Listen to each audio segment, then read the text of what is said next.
नमस्कार दोस्तों, स्वागत है आपका स्टडी फॉर सिविल सर्विसेज में। वीडियो को पूरा देखिए। कोई भी आपका फीडबैक है, कोई सजेशन है, तुरंत वीडियो में कमेंट करके जरूर बताइए। अच्छा लगे तो वीडियो लाइक जरूर कर लीजिए और ऐसे वीडियो लगातार फ्री में पाने के लिए चैनल को तुरंत सब्सक्राइब कर लीजिए और बेल आइकन को जरूर टैप कर लीजिए ताकि आगे भी सारे वीडियो आपको मिलते रहे। यूट्यूब में फॉलो करते हैं तो प्लीज ये वाला फ्री टेलीग्राम चैनल जरूर ज्वाइन कर लीजिएगा। सारे नोटिफिकेशन, सारे अपडेट यहीं पे आते हैं, ध्यान रखिएगा। स्टडी फॉर सिविल सर्विसेज का कोई भी पेड ग्रुप अगर आपको ज्वाइन करना है तो सिर्फ 856480560660897523860445 यही नंबर है हमारे, सिर्फ जहां पे कॉल या व्हाट्सएप कर सकते हैं।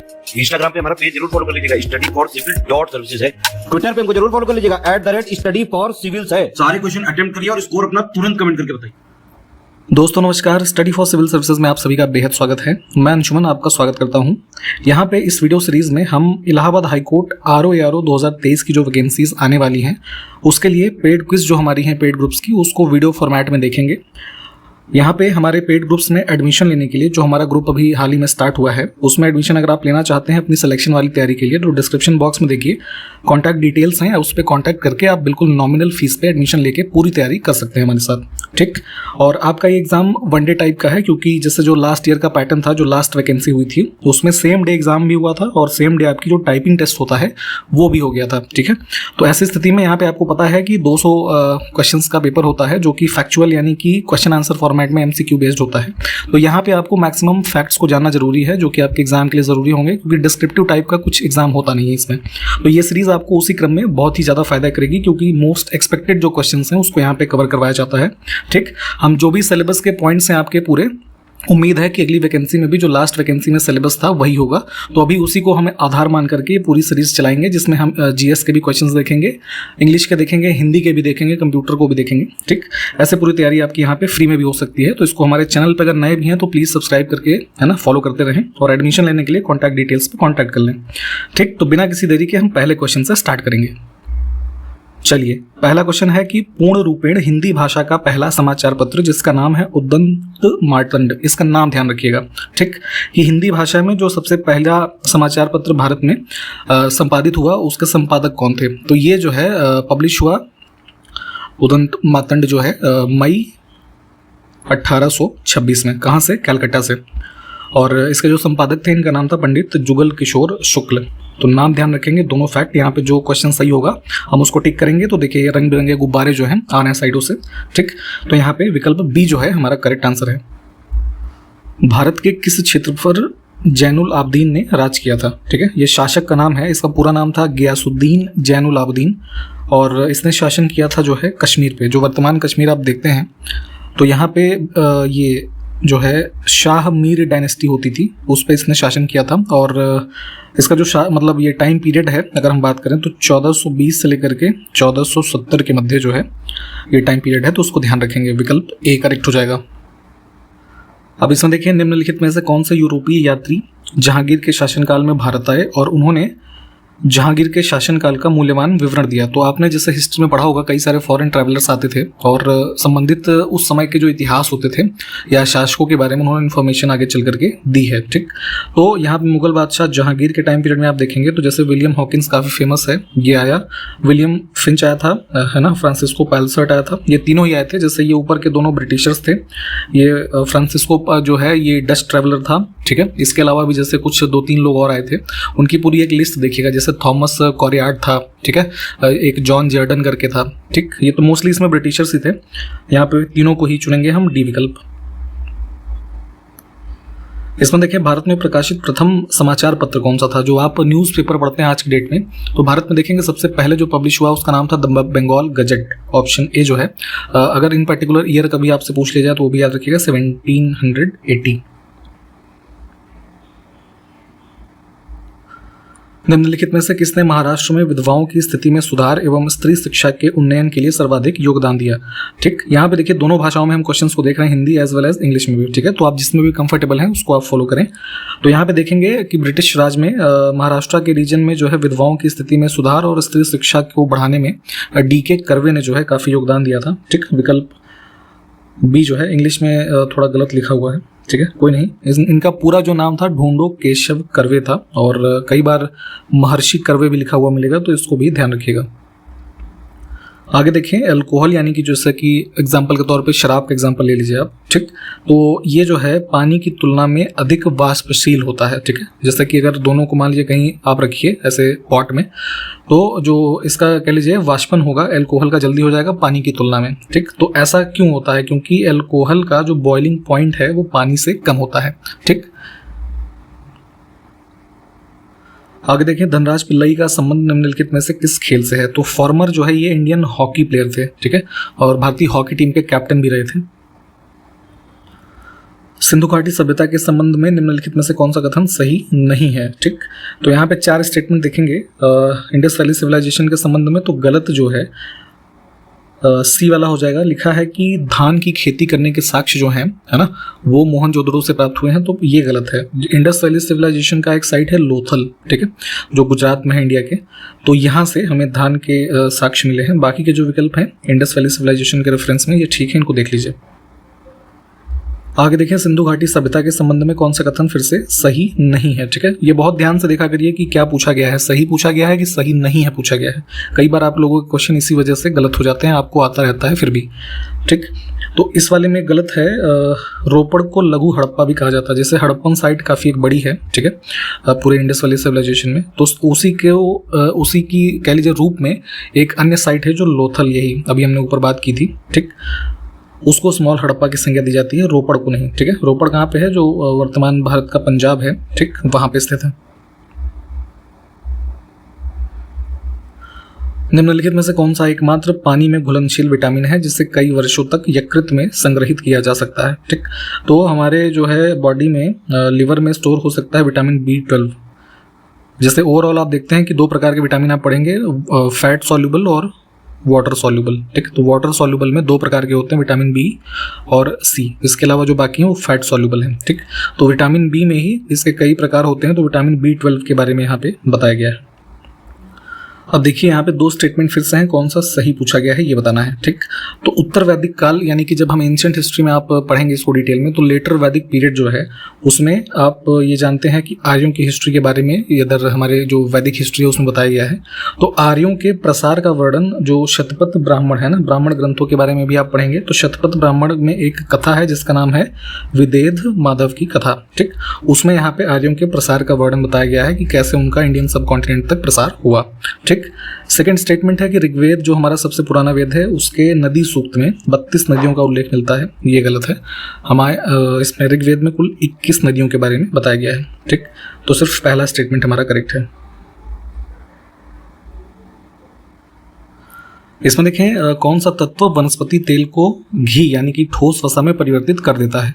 तो वनस्पति तेल जो होता है एक प्रोसेस होता है हाइड्रोजनेशन का, ठीक, जिसमें हाई प्रेशर पे ये निकल कैटलिस्ट को यूज़ करके और हाइड्रोजन को ऐड करते हैं, तो ये वेजिटेबल ऑयल ही कन्वर्ट हो जाता है वेजिटेबल घी में, कह लीजिए, है ना। अन्य शब्दों में जैसे आप डालडा नाम जानते होंगे, वही उसी की बात हो रही है, ठीक। तो हाइड्रोजन को यहाँ पे ध्यान रखेंगे।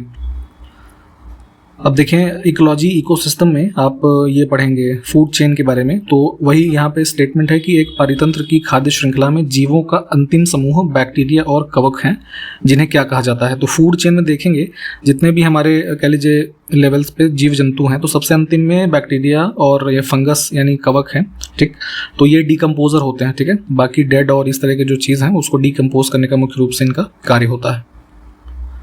आगे है कि एक केंद्र प्रायोजित योजना के रूप में भारत सरकार के द्वारा प्रोजेक्ट एलिफेंट को किस वर्ष में शुरू किया गया था? ठीक, तो एलिफेंट्स के कंजर्वेशन के लिए, ठीक है, उनको प्रॉपर प्रोटेक्शन वगैरह दिए जाने के लिए सेंट्रली स्पॉन्सर्ड स्कीम स्टार्ट किया गया प्रोजेक्ट एलिफेंट 1992 में। आगे है कि निम्नलिखित में से कौन speaking truth to power my alternative view नामक पुस्तक के लेखक हैं? तो ये भारत के पूर्व वित्त मंत्री थे पी चिदम्बरम, इनकी पुस्तक है।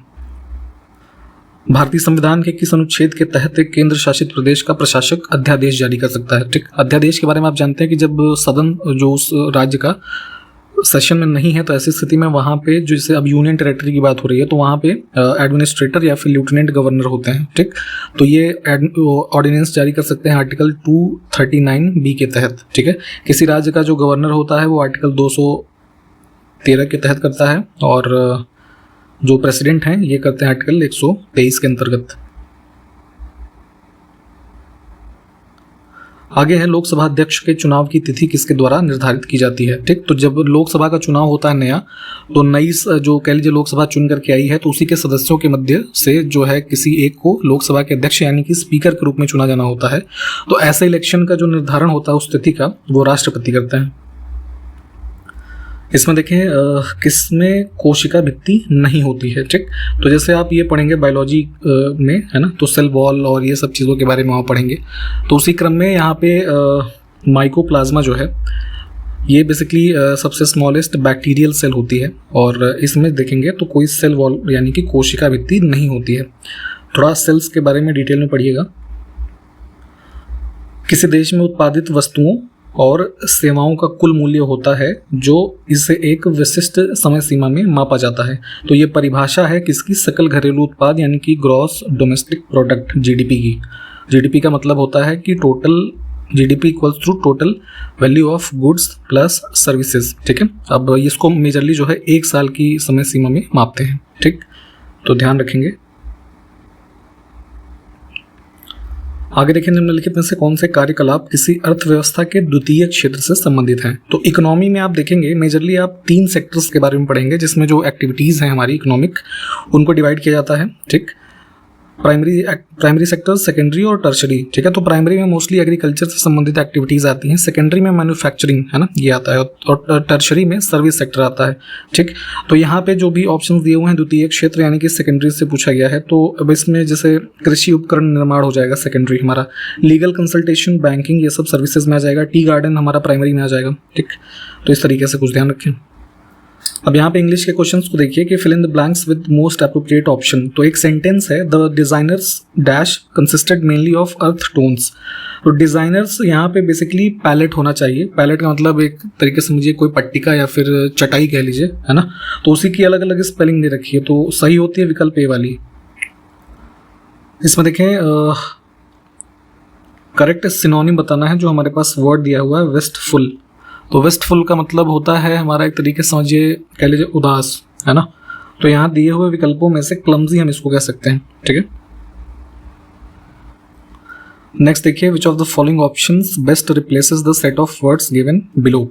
तो यहाँ पे हमारे पास एक तरीके से समझिए वन वर्ड सब्स्टिट्यूशन वाला क्वेश्चन है। A person who is just starting out in a field of activity, मतलब किसी भी कार्य को करने की दिशा में कोई पहली बार कह लीजिए पदार्पण कर रहा है या पहली बार उस काम को कर रहा है, तो वो क्या हुआ, नियोफाइट हुआ, नौसिखिया हुआ, है ना। टायरो उसके लिए वर्ड यूज होता है, टायरो का मतलब होता है नौसिखिया। नेक्स्ट है यहाँ पे ईडियम का मतलब बताना है आपको, keep an ear to the ground. ठीक, इसका मतलब होता है staying informed. Keep an ear to the ground का मतलब है कि आप किसी चीज़ के बारे में इंफॉर्मेशन पूरी रखिए, ठीक, उससे अनभिज्ञ ना रहें। नेक्स्ट है करेक्टली स्पेल्ड वर्ड बताना है। स्पेलिंग इसमें से कौन सी सही है ये बताना है आपको। तो यहाँ पे डिटीरियोरेट जो वर्ड होता है हमारा, मतलब कोई भी चीज़ बिगड़ जाना। ठीक, तो स्पेलिंग होगी ऑप्शन ए। अब यहाँ पे ईडियम का मोस्ट अप्रोप्रिएट मीनिंग बताना है, दैट्स ऑल शी रोट। तो इस ईडियम का मतलब होगा कि there is nothing more to be said, यानी कि जो भी कहा जाना था या जो भी बात है वो सिर्फ इतनी ही है, इसके आगे कुछ भी नहीं है।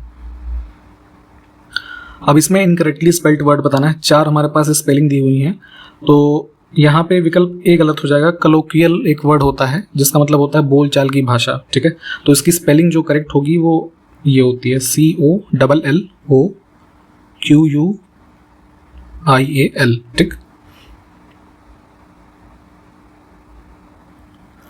इसमें देखिए select the most appropriate option to the fill in the blank. तो यहाँ पे स्टेटमेंट है all the actors played their roles very well in the. अब इसमें क्या भरा जाएगा, ठीक है, तो यहाँ पे मास्क एक वर्ड होता है डी ऑप्शन में जो है। इसका मतलब ये होता है कि 16-17 सेंचुरी के मध्य में काफ़ी पॉपुलर था एक प्रकार का डांस इंग्लैंड में, जिसमें ऐसे समझिए कि इंडिया में जैसे कठपुतली का डांस होता है कि जैसे वो उसको हाथ से चलाते हैं तो उसको कुछ ऐसा मतलब पहनावा पहनाया जाता है, तो वैसे ही कठपुतली के जैसे कपड़े कुछ पहन करके मास्क वगैरह लगा करके, जो मास्क एक दूसरा वर्ड होता है ना ये वाला, ठीक, तो ऐसे परिधान को धारण करके लोग एक डांस और एक्टिंग का परफॉर्मेंस करते थे। ठीक है, तो उसको कलेक्टिवली यहाँ पे बोला जाता था MASQUE। ठीक, तो ये वही यहाँ पे सेंटेंस था कि all the actors played their roles very well in mask. तो मास्क क्या है, एक प्रकार का अपने आप में परफॉर्मेंस है। ठीक, तो ध्यान रखेंगे। अब इसमें देखें कि मोस्ट अप्रोप्रिएट सिनोनिम फिर से बताना है। वर्ड हमारा है ससेप्टिबल। तो ससेप्टिबल का मतलब होता है हिंदी में अति संवेदनशील। ठीक, तो उससे मिलता जुलता हमारा वर्ड हो जाएगा, है ना, इम्प्रेशनेबल।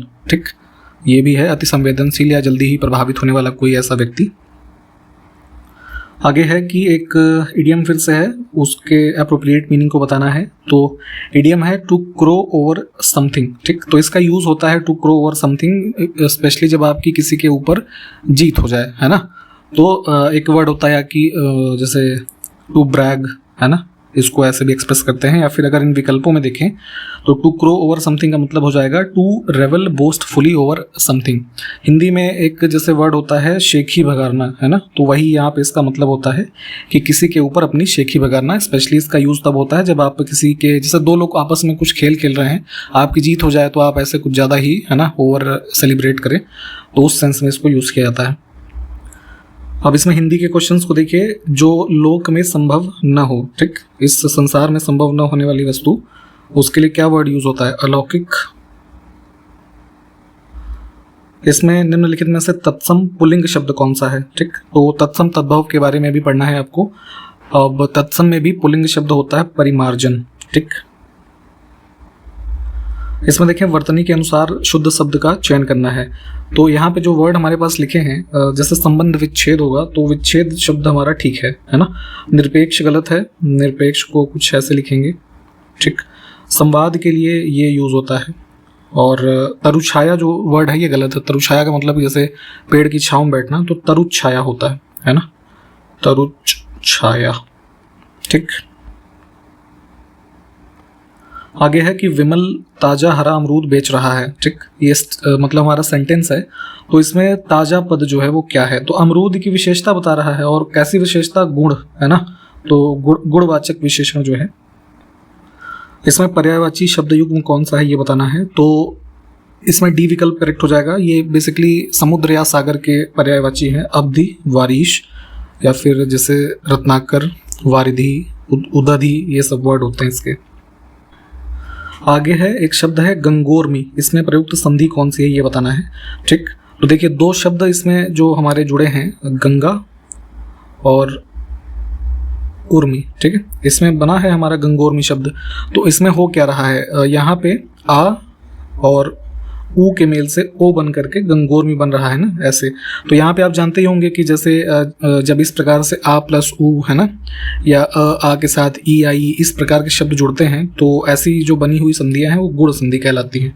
तो गुण संधि होगी इसमें भी। जितनी भी चीज़ें हम यहाँ पे देख रहे हैं शॉर्ट फॉर्म में, प्लीज़ इन सबको डिटेल में आप पढ़ते चलिएगा। ठीक है, जब आपका एग्जाम नज़दीक आ जाता है, आपके पास टाइम कम होता है, उस समय आप पैनिक करने लगते हैं। तो यही समय है अपनी तैयारी को इस पूरे सिलेबस के हिसाब से अच्छे से करते रहने का। अगला है किसी अनुचित बात के लिए आग्रह करना, है ना। आप दो व्यक्ति हैं, अगर एक ने दूसरे से किसी अनुचित यानी गलत बात के लिए आग्रह किया, उसको ऐसा करने के लिए मजबूर किया, तो उसके लिए जो शब्द यूज होता है वो दुराग्रह होता है। ठीक, जिसका वर्णन न हो सके, ठीक है, जिसका आप व्याख्या न कर सके, उसको वर्णित ना कर सके, उसके लिए जो शब्द यूज होता है अवर्णनीय। अब कुछ कंप्यूटर के क्वेश्चंस को देखेंगे। कंप्यूटर की दूसरी पीढ़ी किस पर आधारित थी ये बताना है। ठीक, तो 1940 से एक मोटा मोटा कंप्यूटर की जो पीढ़ियां हैं उसको देखा जाता है। ठीक है, तो सबसे पहले फेज जो थे वो हार्डवेयर जो था वो मुख्य रूप से किस पर आधारित था, उसी को यहाँ पे पीढ़ी के रूप में जानते हैं। तो पहले जो जनरेशन के कंप्यूटर थे वो वैक्यूम ट्यूब पे आधारित थे। सेकंड जनरेशन में देखेंगे तो ट्रांजिस्टर, है ना, डी विकल्प में, तो वही यहाँ पे पूछा गया था। ठीक, फिर इंटीग्रेटेड चिप्स यानी सर्किट्स की बात करें तो ये थर्ड जनरेशन के थे। Very large scale integrated circuit micro processor जो है ये चौथी स्केल के हैं। और अभी वर्तमान में जो चल रहा है ये फिफ्थ जनरेशन वाले हैं। ठीक है, ये अल्ट्रा लार्ज स्केल वाले हैं। तो इन सबको ध्यान रखेंगे। अब इसमें से कंप्यूटर का अभिन्न हिस्सा कौन सा नहीं है? तो किसी भी कंप्यूटर को चलाने के लिए सीपीयू होना सबसे जो है ज़रूरी है। माउस होगा तभी आप उसको रन कर पाएंगे। मॉनिटर होना चाहिए तभी डिस्प्ले होगा। यूपीएस एक बार नहीं होगा तब भी चल जाएगा, क्योंकि यूपीएस आपको बैकअप में पावर सप्लाई देने के लिए होता है जब लाइट या बिजली की सप्लाई नहीं है। ठीक, तो ये ऑड हो जाएगा। बैंकों में चेक जो होते हैं जिससे आप पैसा निकालते हैं, तो उसको संसाधित करने के लिए बैंक निम्नलिखित में से कौन सी निविष्ट तकनीक का उपयोग करते हैं। तो एक नई तकनीकी इंट्रोड्यूस हुई 1960s के टाइम में, MICR है ना, मैग्नेटिक इंक कैरेक्टर रिकॉग्निशन। इसको यूज़ करते हैं तो जो पेपर मतलब चेक का जो पेपर होता है तो उस पर जो इंक्स वगैरह यूज़ होती हैं वो हमारा मैग्नेटिक फील्ड के से मतलब सेंसिटिव होती हैं, तो उससे जो चेक की ऑथेंटिसिटी है उसको चेक किया जाता है कि वो चेक फेक तो नहीं है, तो इस टेक्नोलॉजी का यूज़ किया जाता है। कंप्यूटर संसाधक के संदर्भ में ALU का पूर्ण रूप क्या है? ठीक, जो CPU है तो CPU का कंपोनेंट होता है ALU, जो मैथमेटिकल ऑपरेशन वगैरह में यूज़ होता है, इसको कहते हैं arithmetic logic unit. World computer literacy day कब मनाया जाता है? ठीक, तो ये है आपका 2 दिसंबर। भारतीय सुपर कंप्यूटर का जनक किसे कहा जाता है? ठीक, तो काफ़ी फेमस जो है IT लीडर थे, कह लीजिए इंटरनेशनली नोन थे, विजय P भाटकर इनका पूरा नाम था, तो C को चुनेंगे। भारत के प्रथम सुपर कंप्यूटर के पीछे इनका ही हाथ था। आपको जरा हमको ये बताना है कि उस सुपर कंप्यूटर का क्या नाम था, जरा कमेंट करके बताइए कमेंट बॉक्स में।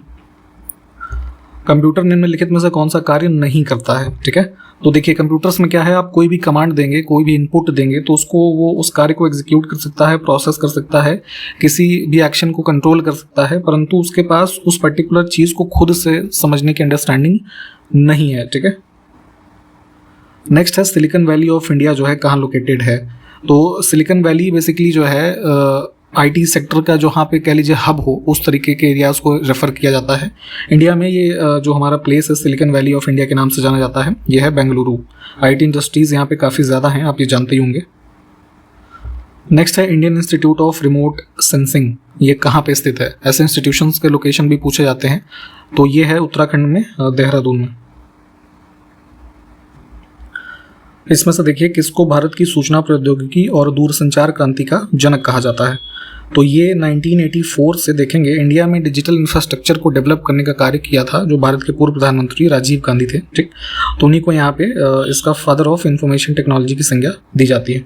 ऑप्शन ए हमारा करेक्ट हो जाएगा। और यहाँ पे इसी प्रश्न के साथ इस वीडियो को हम समाप्त करेंगे। ठीक, सारे क्वेश्चंस को प्लीज़ देख लीजिए, जो क्वेश्चंस आपसे पूछे गए हैं उसको कमेंट करके भी बताइए। ठीक है, और अगर आपको हमारा ये इनिशिएटिव अच्छा लगा हो तो अपने जो फीडबैक है हमको कमेंट के माध्यम से बताइए, ताकि हम आगे आपके लिए और बेहतर करते रहें। ठीक, इन्हीं सब बातों के साथ समाप्त करेंगे, मिलते हैं नेक्स्ट वीडियो में, तब तक के लिए नमस्कार, जय हिंद।